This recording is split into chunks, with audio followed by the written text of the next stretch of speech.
This is the Summer My Size Potty Pro. Now, this is a true story. I am not just making this up.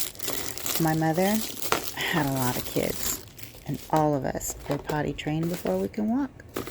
She would start potty training us as soon as we came from the hospital. If she'd see us grunting or directly right after meals, she would take us and put us over her arm and hold us over the potty until we went. It just became second nature even before we could walk. And so here's a little tip. This is kind of how she did it. Over the potty, you hold them with one hand, supporting with your back hand right here.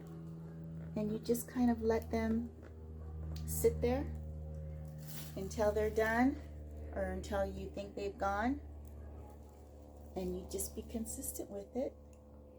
And you're going to have a potty trained baby before they can even walk.